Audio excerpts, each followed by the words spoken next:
So this movie is pure gold. So I'm kind of a rom-com / coming of age movies kind of gal, same with books, and some people think they're really trash, but I happen to think that a teen romance movie done really well is fine art. So probably not fine art, but like there's a massive number of these movies that are done so poorly that I could cry. So when I find one that's like this, I just want to talk about it. That's all I want to do today. So let's talk about this movie. Spoilers ahead.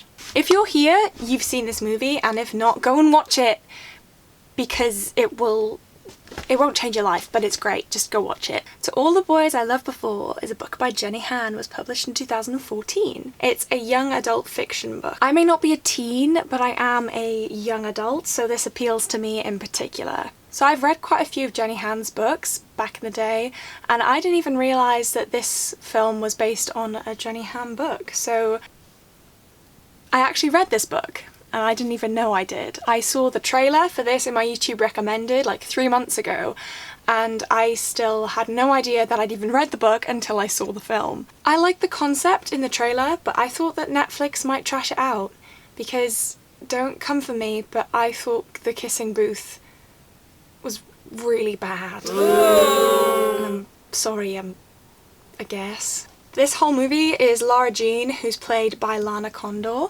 is a Korean-American 16-year-old girl who's addicted to romance and novels, pretends to date Peter Kavinsky.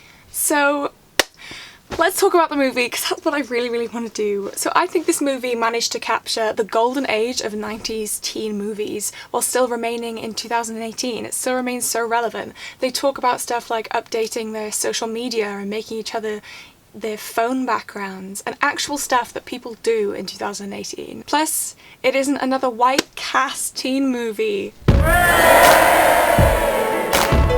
So author Han actually said that every production company interested in adapting her book wanted to whitewash it.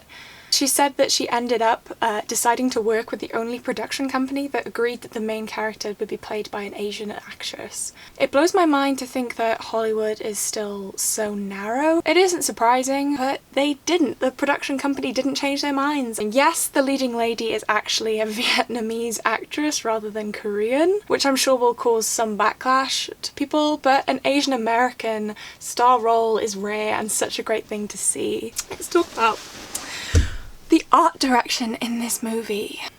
It's so captivating and I just love it so much. There are so many teal scenes and pink like wash scenes, wide shots of the actors talking straight into the camera, and I don't even know the actual media terms for it. I just love it. And it's very stylish without being really stylized and in your face. And the isolation in shots really seem to make you feel connected with the film in ways that standard teen movies don't.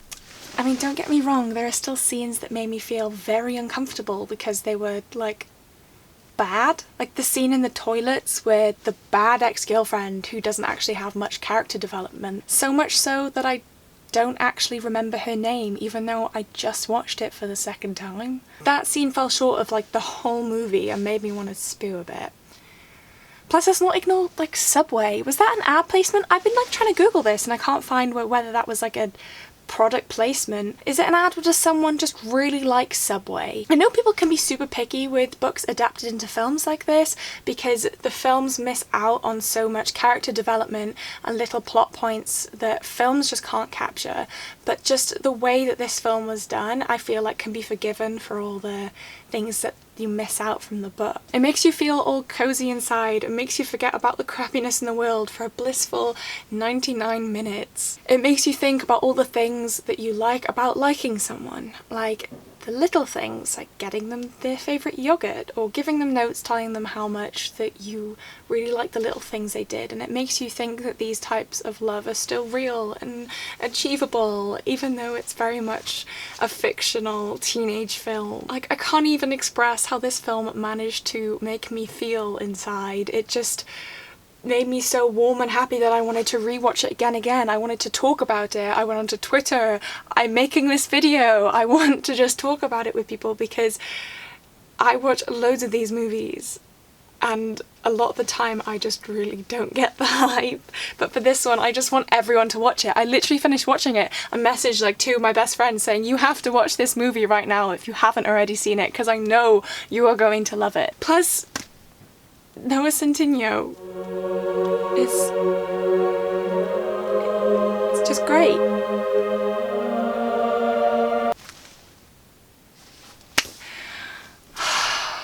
To All the Boys I've Loved Before is the least trash Netflix movie.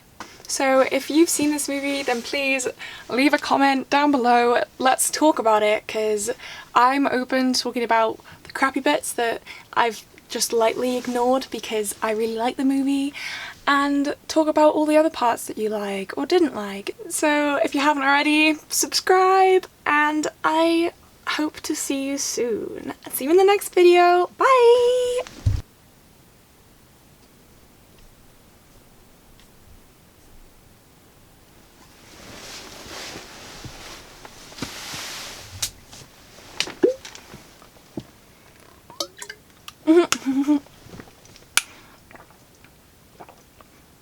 Actually, I've got to turn the camera off.